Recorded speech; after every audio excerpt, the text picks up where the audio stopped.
Hello and welcome to episode 55 of History with James. And today we're going to talk about Serbia during World War I. And then for those that don't know, we're using a new software. It's called Action, I think is what it's called. You can kind of look at it here. It's recording right now, the screen capture software. It's really effective. I figured it would be good for us to try to use this for the podcast form, because we can do so much more with the historical information we're going to cover. So the first thing you want to do is in the corner here, you'll see this History with James. You type it in if you're looking for it on iTunes, because I've never really been able to show anyone what it looks like. So you go in the search thing on iTunes, you click History with James, and you get to this page here that we're on right now. See the search title? And then you go down to the podcast section, and it's the second one there, History with James, has iPod in parentheses. Again, Pop and Crunch, which is sort of the parent company or whatever that owns this, copyrights under. And see 54, go with the latest ones first, and you can download any of the episodes you like. It tells you how popular they are in this category and these type of things. So we're on 55. There's also a fundraiser, which I'm probably going to be taking down because I'm not really seeing any things from it. So if you were to click my name, James Ray, right? This is if you want to do the fundraiser. I'm probably going to take it down because it's pretty much a waste of money for me, but I figured we may be able to raise some money this way, but I'll just show you where it's at because I'm going to take it down soon, but if you want to buy it, it will be on there for a little bit longer. So you're underneath albums once you search James Gray, my name. Then you look for the one that says Coolidge, a metaphor for contradiction. You click on it. And it's one of our more popular episodes. It's 30 minutes long, and you get it for $9.99. I don't get all the proceeds from it, but it hasn't really been doing well. But if you wanted to download it just to say you have it, I thought about making some Amazon copies so people could actually have a disc of it. But we'll see. Again, Pop and Crunch. That's sort of the company that I kind of create. Well, it's not really a company. It's a sort of like a media group. That's what I'd like to call it. So anyway, now that we're done with that, we'll get to the reading portion here. If I can actually get my computer to get rid of this. Okay. And we're going to talk about basically World War I, and the introduction part of this is World War I witnessed the, let's see here. Let's go in here. World War I witnessed the effects no war in recent memory could imagine. So if we type in war casualties,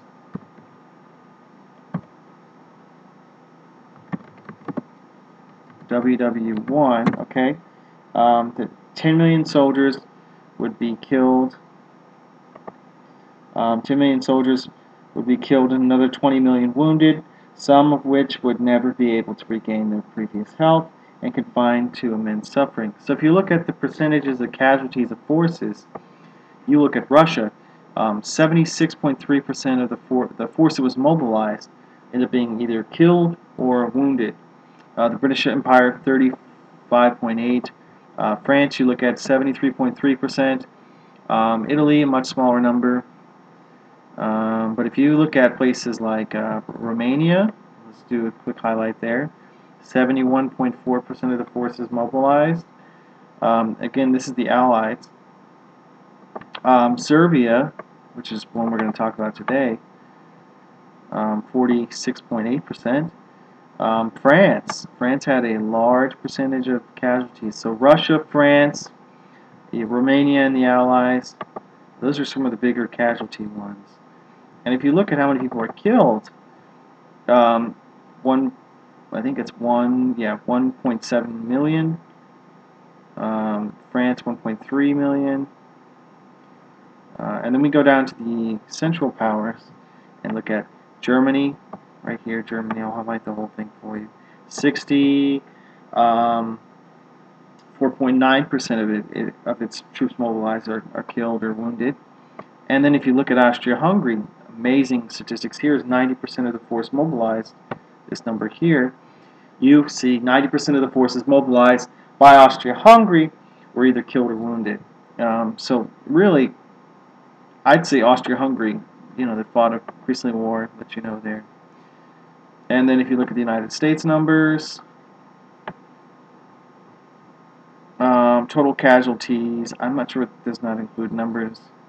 Oh yeah, this asterisk down here does not include numbers of soldiers missing in action. So for World War I, the U.S., relatively speaking, had a lower casualty than many of the countries that fought it. 320,000. Yeah, so there's that. The commonly accepted moment that set the conflict to flight occurred when Archduke Franz Ferdinand, and I'll give you a picture of him in case you're wondering what that guy looks like. Archduke. Yeah, okay, so this guy. That's with his wife here, who was also assassinated. She wasn't of royal blood, so that caused a lot of tension within the family in Austria. These are known as the Habsburgs. This is Archduke Franz Ferdinand.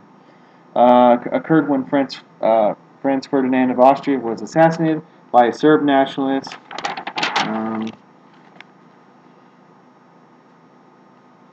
The Serb nationalists had ties to the secret Serbian military society, the Black Hand, and I'll sort of try to give you an image of what the logo looks like. Black Hand.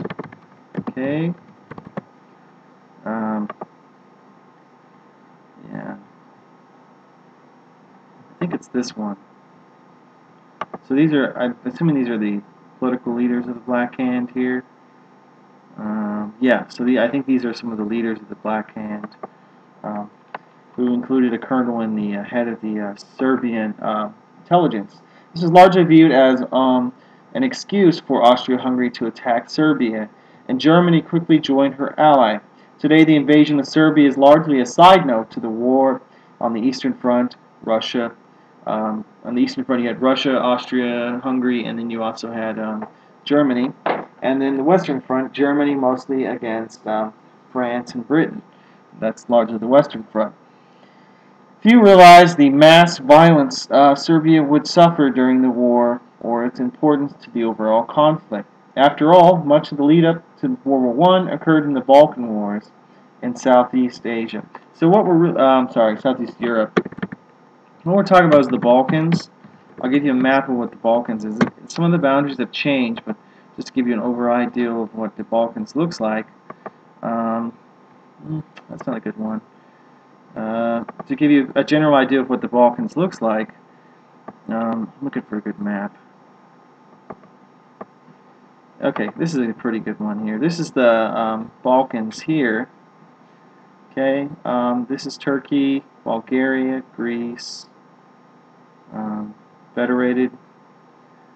So this is, I think it's called Macedonia, but Macedonia really is this region of Greece, so that's why the name is disputed. I think it's known as the former Yugoslav Republic of Macedonia. That's what the official international name is, because Greece disputes that name there, because this is the region, I think the northern region of Greece is known as Macedonia. Albania, Serbia, Bosnia and Herzegovina, and then here is Croatia. Okay, so that's that, just so you know what it looks like. We can go to a bigger map of Europe here, just to look at what we're looking at in relations to Europe. Okay, so we use this Google Maps. Essentially what we're looking at when we look at this is what we've known as Southeastern Europe here, looking at it. This is Southeastern Europe. I don't know why this comes up every time you type it in. So you got, again, Serbia, Croatia, Bosnia, Herzegovina. I think this is Romania. This is Albania. It doesn't show all the names here. But, there you go. So this is right here. This region here is known as Southeastern Europe. So then we're going to talk about the Russo-Turkish War, and we can go back to that. Increasingly in the Balkans, nationalist feelings began to build. These are areas were largely ruled by the Ottoman Empire, and let's just give you a good image of the Ottoman Empire. Again, the Ottoman Empire flag looks like this. This is it has this symbol has to do with Islam here. I don't know what the star is. It just kind of is there. Let's get you a good map of the Ottoman Empire. Okay, so increasingly in the Balkans, nationalist feelings began to build. These areas were largely ruled by the Ottoman Empire, which at its height stretched from Hungary. Hungary is around here. Just from Hungary in the west to Persia, which is roughly around here. Okay, and this is from the west to the east, right? And then from the Crimea, which is here. Let's try to see if I got that right.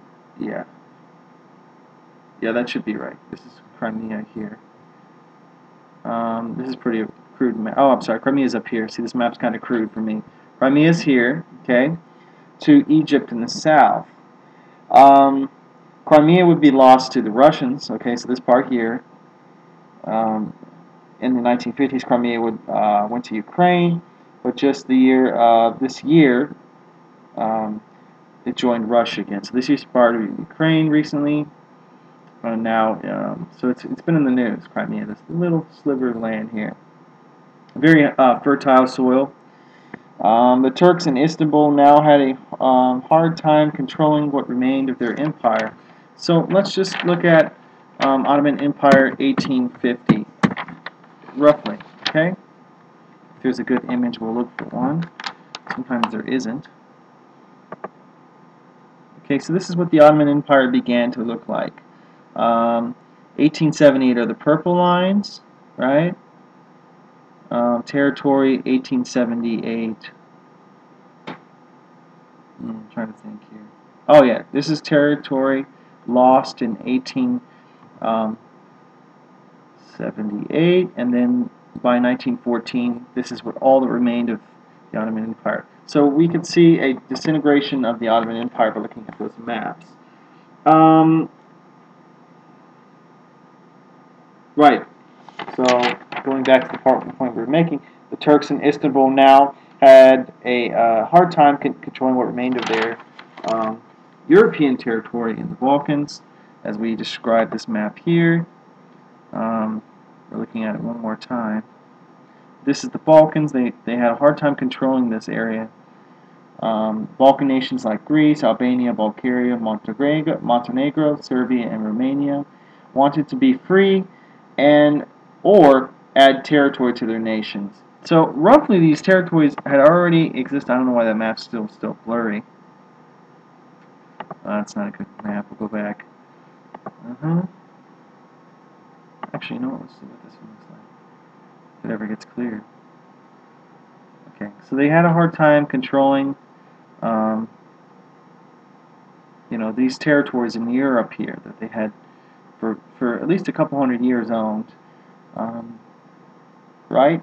So Balkan nations like Bulgaria, Greece, and they're all in this area. That's the Balkans. We said that already. Many European nations wanted the downfall of the Ottomans, but not at the great risk, at the risk of another power gaining. So let's look at European powers.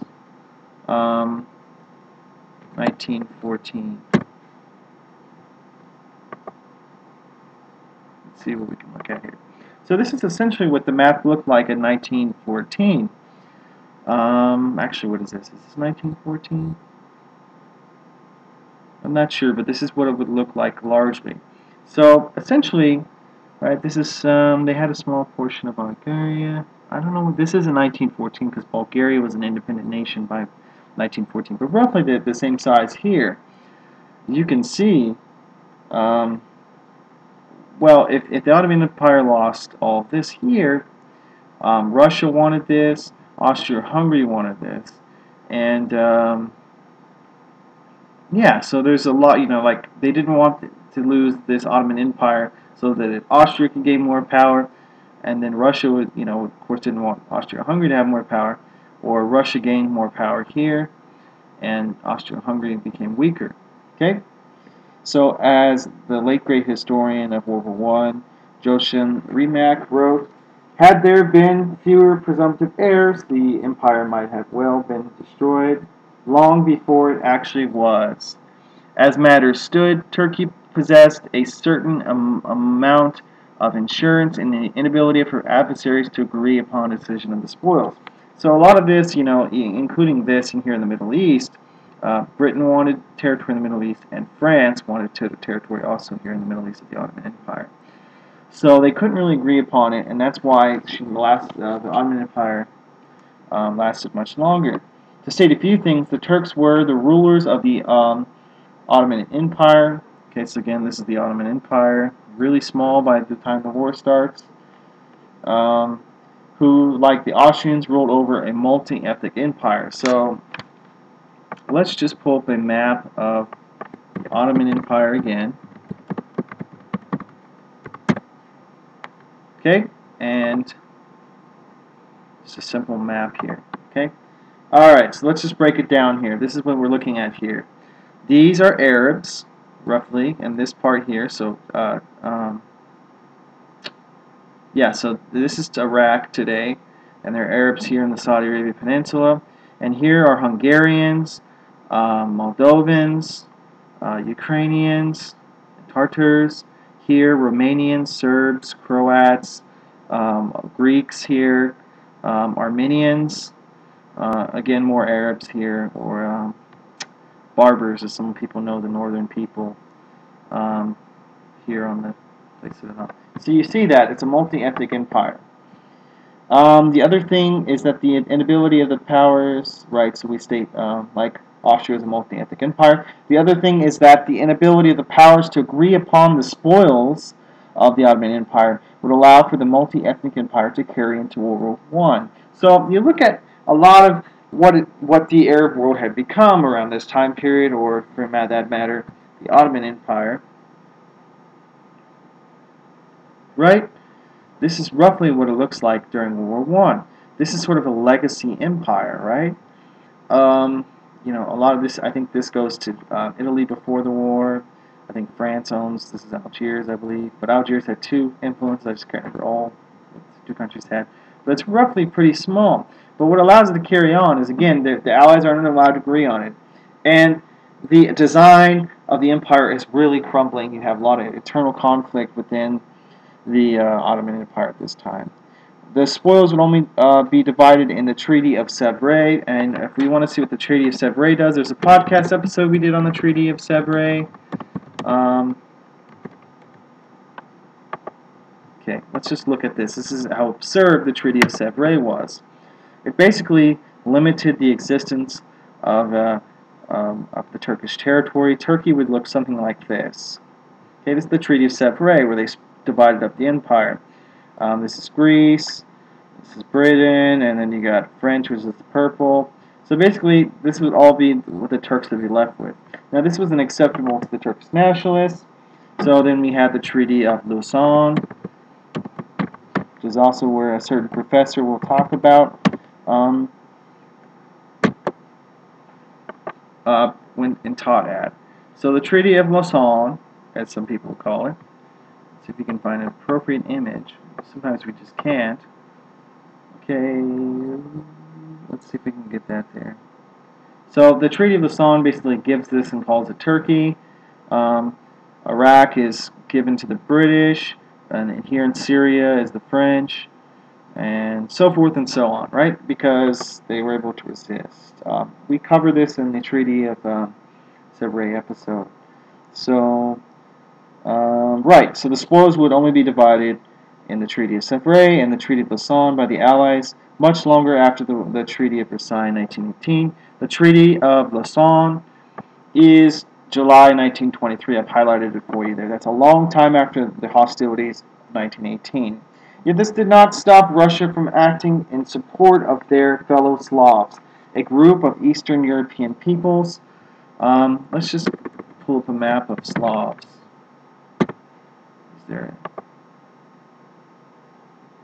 Is there a map? Okay, this is roughly Slavs, I think. You see this? The Poles. I don't know if this is Serbians, but that's kind of too far up here. Right, this is sort of a big influence of the Slavs. And then you can see a map here, the expansion of the Slavs. Right, down into here, and across much of Eastern Europe here. So they were acting in support of their fellow Slavs, a group of Eastern European peoples who share common languages and ancestry. So this is what you see. You see a lot of Slavs spanning out across Europe, and they share a common ancestry. From aiding in the Balkans in their War of Independence that broke out. So basically, the Russo-Turkish War, a lot of countries finally declare their independence. These fellow Slavic people that Russia has a tie to. Russia had in mind access to the Dardanelles and the Bosphorus. So let's just look at the Dardanelles. Actually, let's just look at a map of Turkey. So Russia had in mind access to the Dardanelles and the Bosphorus, are commonly known as the Turkish Straits, which would allow for its ships greater access to the Mediterranean and international waters and trade. Okay, let's look at a map. It's still not that Turkey, although that Turkey does. That is correct. When you search Turkey, you should get that because it's a Turkey, right? Okay, so what we're looking at is Turkey here. And there's essentially, here's the Mediterranean, and this goes in, Greece is on the other side here. And then you come up to this strait here, and then this strait here, which leads to the Black Sea. Now, Russia's up here. They come in the Black Sea, and they have access to these straits, which are owned by the Ottoman Empire. They can go and get out into the Mediterranean, and then down here, which is the, that's a good map. Okay. Let's just look at, right, okay. Alright, this makes more sense here. Okay, so now that we're down into here, we can go past the Red Sea here, and, what's the canal here called? Okay, so then you can get down here, because there's a canal here. For some reason, I'm not remembering. Maybe it's here. Yeah, it's probably here. But you can get through the canal here and then go into this area, where you can take the Mediterranean out to Straits of Malacca? Straits of Gibraltar, sorry. Okay, so if you look at images of Straits of Gibraltar, right? Okay, from the Mediterranean Sea, this is what we call North Africa. So if you can get out these straits here, here, and here, and go to the Mediterranean, and then you can go out the Straits of Gibraltar and into the Atlantic Ocean. You can take the Suez Canal. Now I remember the Suez Canal. It's either here or here, but I'm guessing it's here. Yeah, because that's an international boundary. Here, and then go down to the Red Sea, and then into the Indian Ocean. So there's a lot of things you can do with that, and it's understandably why the Russians would want that access. The Bosnians and Bulgarians, aided by the Russians, quickly overwhelmed the Turks. The Russo-Turkish War ended in the... So the Russo-Turkish War, it ended when the Turks accepted Russian terms in the Treaty of San Stefano. Okay, Treaty of San Stefano. Okay, and we got images of it. Oof, it's kind of murky. Let's see if we can find a better image. Okay, so now the Treaty of San Stefano, we gave Russia here access to the Dardanelles, and it gave independence to these countries. See all these different colored countries here. Okay, and that's what it did. Okay, then that's in 1878. The treaty gave autonomy or independence for Bulgaria, Romania, Serbia, Bosnia, and Herzegovina. Threatened by such a bold Russian move in the Balkans, remember, the key to the Balkan strategy, and not just the Balkan strategy, but the strategy in the Turkish strategy, right? Meaning that no power should gain at the expense of the other. This is why they were threatened by such a move, right? So they're threatened by such a bold move on the Russian part in the Balkans and against Turkey. Prime Minister of Great Britain affirmed a policy, quote, to keep the Russians out of Turkey. Again, Nobody should gain at the expense of the others, and the powers were very united in this sentiment. This tension forced the Congress of Berlin, okay? Let's see. Right? Let's see if we can pull up a good image here. This may be a good resulting. Okay, so this is the Congress of Berlin. Bulgaria gets smaller. So this is what happens as the Congress of Berlin. So now you see this goes all back to the Ottomans, right? Greece is a little bit smaller here. The Dardanelles are no longer controlled by the Russians. Romania looks smaller. Bulgaria looks quite smaller. And then I believe they give Bosnia-Herzegovina back. They give it to Austria so they can annex it, right? Because, again, Austria-Hungary feels threatened by Russian expansion in the region. Okay? So the tensions forced the Congress of Berlin, which, while keeping direct gains for Russia, reduced the size of the Balkan nations. Again, you can look here and see how much smaller they look. Austria was also given Bosnia-Herzegovina, that's right here, to annex. Describing the impact of the feelings in the Balkans, Dr. Rimac wrote, the Romanians resented the loss of Bessarabia. The Greeks felt that their aspiration had not received a proper hearing. Okay, so look how much smaller. You see how small Greece is. Greece really goes up to, I think, here and maybe some parts of here today. Okay. Right. So they had received a proper hearing. The Serbians mourned the loss of Bosnia and Herzegovina. Again, this portion here. The Bulgarians had not reconciled themselves to the disappearance of the mirage of the greater Bulgaria. Look how small Bulgaria is. It's real sandwiched there, right? Right. And conjured up at San Stefano. So a lot of people gained a lot of stuff at San Stefano. All these nations here reduced. Serbia loses here. Greece is very small and mitigated. Again, and then I think this is British, if I have to remember right. Cyprus. Much of the consequences of the peace at the Congress of Berlin and the subsequent treaty would be the same. Some of the causes for both the First and Second Balkan Wars. Okay. Another result was the tension that it now placed between Russia and Austria over the conflict. Again, Russia was exerting force in this area to reduce the size of the Ottoman Empire. Again, the Ottomans recovered some of this territory here. But Austria-Hungary, who has all these people on their border now, right? Austria-Hungary is a very weak empire at this point. Right? So, right. Another result was the tensions that it now placed between Russia and Austria over the conflict. They had, historically, Russia and Austria-Hungary had been allies in many conflicts, including against the French and so forth and so on.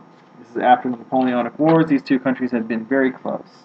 A multi-ethnic empire, independent nations to its south, right here, threatened Austria's existence because, to make an example, you are working for a boss who makes you work long hours, and just across the street, people are working for themselves at a considerable profit. So these people down here are saying, hey guys, why don't you come join us, right? All these different multi-ethnic empires, the Hungarians, the Czechs, the Slovakians, so forth and so on. I don't want to go through all the list here. There's quite a lot of multi-ethnic empire people. Croats, right? So so across the street, there's this, hey guys, you can work for yourself over here, right? These people here. So it threatens Austria-Hungary, and Russia had a direct role in establishing these countries. Would you not want to join them? Austria became bitter, and hatred for Serbia existed. So the Balkan Wars, 1912 to 1913. In 1911, the Italians took Tripoli from the Ottomans. You probably know Tripoli today as a country called. They changed the name of it to Libya. This is Libya here in North Africa. So they took it from the Ottoman Empire, right? So today Tripoli is known as the country of Libya. The easy defeat of the Ottomans inspired the Balkan states. In 1912, Bulgaria, Serbia, Montenegro, and Greece come together to fight the Ottoman Empire in the Balkans. And we've already shown you a map of the Balkans about 15 different times, so you can understand what it looks like. The Russians, who had long been an enemy of the Ottoman Empire, welcomed the move. The only two territories that remained of the Ottoman European territories were Albania and Macedonia. So let me just... Okay, I'm just going to give you...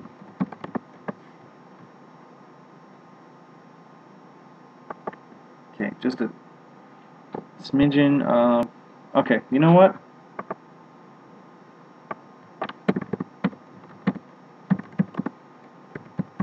Let's just put Ottoman Empire 1905, okay? I'm just going to give you a map of what it looks like.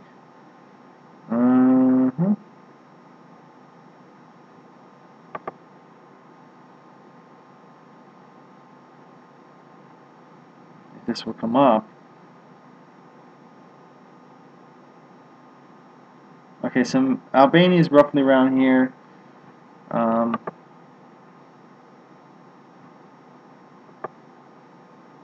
I don't usually use Wikipedia, but this may be a decent map. Let me look at it. Forget it. So basically, Albania and Macedonia, these very small sections. Macedonia is the northern part of Greece, and Albania is also just north of that. Let's just give you a quick map of what Albania looks like. Okay, Albania is...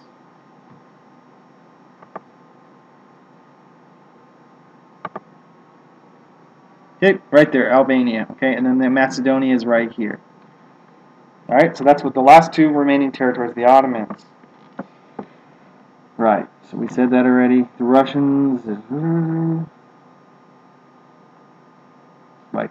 Yet a new government, the Young Turks, in 1908 took over much of the political landscape, hoping to move the empire into the modern age. Again, at this point...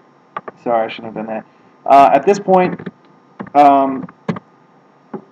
Turkey, or what we called the Ottoman Empire at the time, was a very backwards place. They wanted to bring it into the modern age and kind of westernize it. The coalition believed it was important to act before the Young Turks' reforms could take effect. Again, these effects could really strengthen the Ottoman Empire. The conflict in Tripoli also caused the Ottomans to focus on North Africa. And North Africa, for those that don't know, you never assume that people know something, okay? A map of North Africa. See, this is North Africa here. I guess sometimes it extends all the way down to here. I would roughly say that it stops around here because this is where the Muslim part of the Sudan is. Okay? And usually that's what it's characterized as, where, you know, Islam is dominant in Africa. Alright. The conflict in Tripoli. Right, so the Ottomans, even though that they had been done fighting here, had to focus here now. Okay. For them, the Balkan states believed the time to attack was now, right before these reforms could take place. And attack they did, having great success on the battlefield, but the coalition lacked the diplomacy it needed. While the European powers did not mind the dividing up of Macedonia, Austria did have its objections about Serbia, Montenegro acquiring Albania. So again, we already showed a map of Albania. The Austrians did not want the Serbs to have access to the sea, nor did they want them to have such large territory.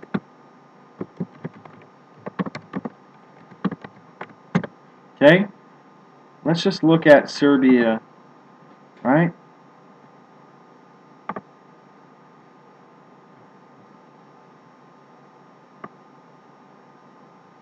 So Serbia is right here. It's just south. This is Bosnia, right? And look how close it is to the, this part is considered part of Austria. And look how close it is to the southern border. And they keep expanding, right? And then there's Albania here. So you see they're expanding and they're threatening the Austro-Hungarians, or so they perceive. Again, the Austrians worried of increasing Serbian power.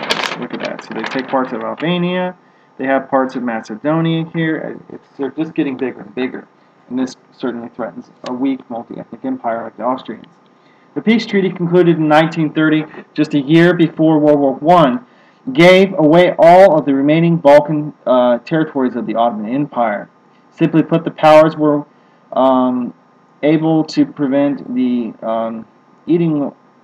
Simply put, the powers were not able to prevent the eating away of the Ottoman Empire. So this strategy of like, hey, let's keep the Ottoman Empire so that no one else can benefit. And this is a good map here. Right, so this is what Serbia used to look like, and then Yugoslavia is sort of a bigger country that takes place after World War I. Okay. Simply put, the powers were not able to. So the Ottoman Empire was sort of this place where to keep the powers in check because nobody really gained any power. But here's Russia, or Serbia for that matter, or the Balkan nations, which Russia has a large influence over, gaining power. Okay. With the conflict over between the Balkan coalition and the Ottoman Empire, the Balkan states remained to return to internal fighting. Bulgaria, unsatisfied with its share of the lack of clear-cut gains, attacked Greece and Serbia in July 1913. Okay, so let's go back to the Balkan.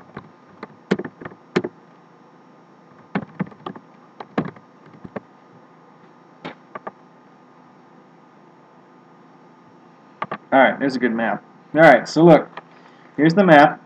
So Bulgaria here attacked Greece and Serbia. This is just dumb because look how big, much more land, more people they probably have combined. So blinded by its own ambition, Bulgaria failed to see its losing position. Bulgaria quickly became outnumbered 5-1, so they simply just became outnumbered. Montenegro here allied with Serbia to join the conflict on Serbia's side. Romania here remained neutral but seized the crisis to recover South Drobuja. I'm thinking that's this. I'm not entirely sure. This territory was given to the Bulgarians under the Congress of Berlin. Okay, so this was supposed to be Romanians, but then Bulgaria, I guess, had claim to it or something of that nature. Outcome of the Balkan Wars. Bulgaria lost. Let's just check our time here. We're at 37 minutes. We're probably going to have to wrap it up in the next 20 minutes. So outcome of the Balkan Wars. Bulgaria lost in its war against the Bulgarian. Sorry, let me read this again. Bulgaria lost in its war against the other Balkan states, and under the treaty that was, quote, the Treaty of Bucharest. Bucharest is the capital of Romania. So the Treaty of Bucharest, which formally ended it, much of the Macedonian territory claimed by Bulgaria. So again, Macedonia. Bulgaria went to Greece. So this is Greece here. You can see Greece clearly has that territory. And Serbia, while the Drobuja went to Romania. I'm thinking that's this. Not entirely sure though.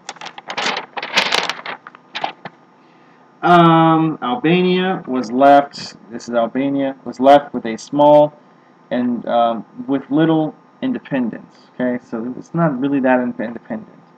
As World War I historian Joachim Remak wrote, the expansionist ambitions of the new nations of southeastern Europe, this region we're looking at here, the unashamed use of blunt force to settle territorial conflicts, again, all that was going on here that I pointed out, the encroachment on Russia's part of the Balkan violence, the opposition of Austria's part to Serbians, so again, Serbia's unchecked growth, the dissatisfaction of Bulgaria with Macedonian settlement, again here. Right, so that's all the things that are left with the treaty. So all this conflict is still there. It's not really settled. It's just, hey, here's the peace. Not really peace, though, just sort of a settlement. The two powers of Russia and Austria, so essential to the war, both had footprints in the Balkans, and the Balkans played a major part in the souring of relations between the two countries. So the Balkan region and the Balkan Wars, that we've already discussed on this map here, they really left a sour taste between Russia here and Austria-Hungary here. Right? So this really, a lot of the tension that we see building into World War I also takes place during this time. World War I begins. It was this backdrop that World War I would begin. On June 28, 1914, the Archduke of Austria was assassinated, as we have discussed earlier. On July 23rd, the Austrian this is July 23rd, 1914. So this is just a year after the Balkans War right here in 1913. On July 23rd, 1914, the Austrians sent an ultimatum to Serbia. Serbia was to cease anti-Austrian activities, and that they should try the Serbs responsible for the plot to kill the Archduke. Austria also demanded that Austrian officials be the ones supervising the process of the trials. The Austrians expected to receive word of the demands, if they're going to meet the demands, within 48 hours. As historian William Keller's story states, these demands were probably crafted to cause a war between the two nations. What made it more than just a nation-to-nation conflict is described by Story. Quote, the Austrian leadership might have confined the war to Serbia had they not been concerned that the European alliance system might lead to war with Russia. Okay, and we need to talk about this too, so we'll go back. We go something called the Triple Entente. Okay, we'll give you a map of that. This is the Triple Entente. Britain is roughly in the Entente. It's not officially in the Entente. Russia and France are definitively in the Entente. And then we have... Sorry, did I spell that right? Central Powers. Okay, here's another map here. Central Powers. Austria-Hungary, right? Germany.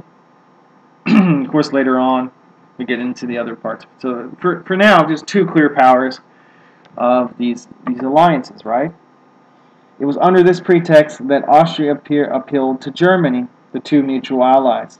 The Kaiser responded that Austria would have Germany's, quote, full support. Germany was mistaken in its assessment that the upcoming war would not involve Russia or France. So again, let's see if this comes here, that the war would not involve Russia or France, that it would be confined to Austria-Hungary and its Serbian neighbor, right? So it would just be a regional conflict. It should be noted that that Serbia and Austria share equal responsibility for the war. The Serbs failed to control extremists in their ranks and pursued a greater Serbia without regard to consequences. So Greater Serbia would be the Serbs sort of as this protector role, you know, this big regional power like what Yugoslavia was.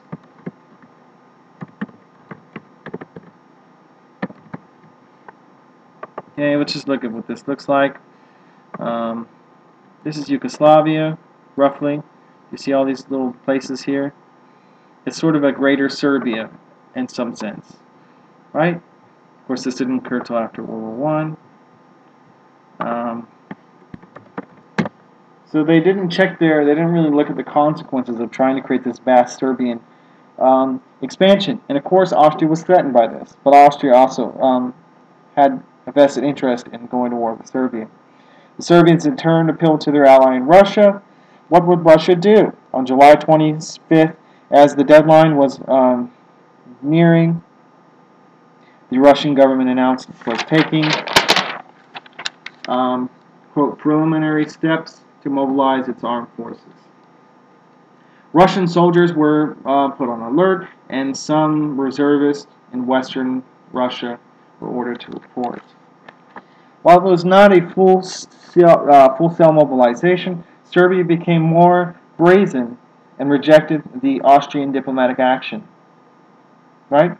And of course, these demands are outrageous, right? And Serbia can't accept all of them. They accept a big majority, but I think there's two provisions they don't accept. One is that they wouldn't let the Austrians oversee the Serbian court, and I forget the other one. I'm trying to know what it was, but I don't remember the other one was. Okay, so that's, there's two provisions they didn't accept because they just couldn't. And Serbia, when Austria-Hungary drew up these things, they did this on purpose so they could go to war, perhaps to get rid of Serbia as a political foe. Right. So Austria, while it was not a full right, okay. Austria and Serbia were bound for war. But what about Russian involvement? In the coming days, Russia made preparations to have half of its army ready, although the chief of the staff of the Russian army was made aware that half mobilization was never really possible, meaning that the plans were simply not there. Yet this step was something hastily done, as Dr. Story writes, quote, "This half readiness had to be improvised. Plans only This half readiness had to be improvised. Plans only existed for full mobilization against both Austria-Hungary and Germany at the same time. Troops were not made ready near the border with Germany, only near the border with Austria-Hungary. But what ends up happening is actually that the Germans actually end up mobilizing against the Russians end up mobilizing against both, because there's simply no way to do a half mobilization when they'd have to have a big plan to be able to move these vast units on their rail system, which is very fragile, and it would require too much planning to replan. So just partial mobilization really isn't an option. The partial mobilization effort satisfied none of the generals in any of the countries, Austria-Hungary, Russia, or Germany, because it did not allow for the best defense. These generals lobbied political leadership of their countries for full mobilization. This was even as diplomats worked for peace. So this is where we're at. The mobilization, despite its level, did still threaten Austria. Austria responded by full mobilization of its army. The Germans also became concerned. The Russians had soldiers on their border, and thus threatened the Schlieffen Plan. For those that don't know, let me just show you the Schlieffen Plan. I spelled it right. I'm not really too good at spelling this. Okay, so the Schlieffen Plan is basically this. You see this here? This is what the Schlieffen Plan is. You're looking at an image of the Schlieffen Plan. In the event of war with Russia and France, the Germans would quickly attack the French, and they would do this through Belgium and Luxembourg, right? Because this is where the French had their defenses, right? Quickly through there, and knock the French out of the war, like that, right? Then they would quickly move all their forces east to face the Russians. This was to be done before the Russians could finish mobilizing their army. So they would execute this attack against the French before before the French could before the Russians could mobilize their army, finish mobilizing it. They'd put a defensive front up against the Russians, and once the French were knocked out, they could focus on they'd be able to focus on one enemy at a time, knowing they couldn't defeat both at once. As historian William Keller Story wrote, quote, "As it was, the German generals feared that they might not be able to defeat France quickly enough to send troops back east and fight the Russians, who were advancing on Berlin. If the Russians got a head start on even 1 or 2 days, Germany could lose the war.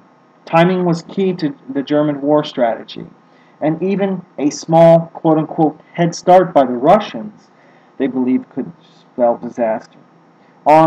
Despite not being approved by the Kaiser, on July 30th, Moltke,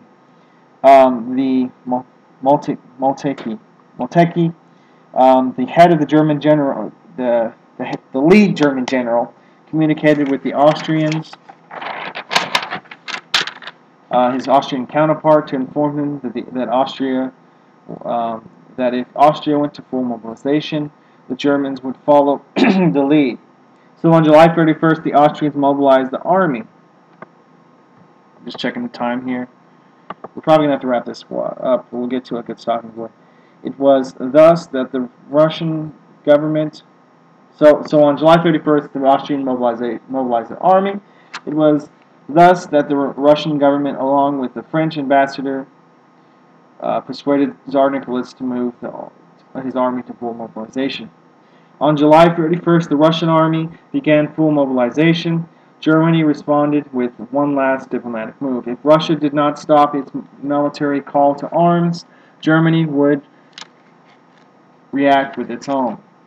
Russia would have 12 hours to respond. On another note, the Germans also gave the French 18 hours to void its obligations to Russia and remain neutral. Both France and Russia scoffed at the demands, and thus war began. So that's where we'll leave it at, okay? And we'll continue more when we have more time. And the next section will be Austria and its war with Serbia. We'll talk about atrocities carried out inside the Austrian and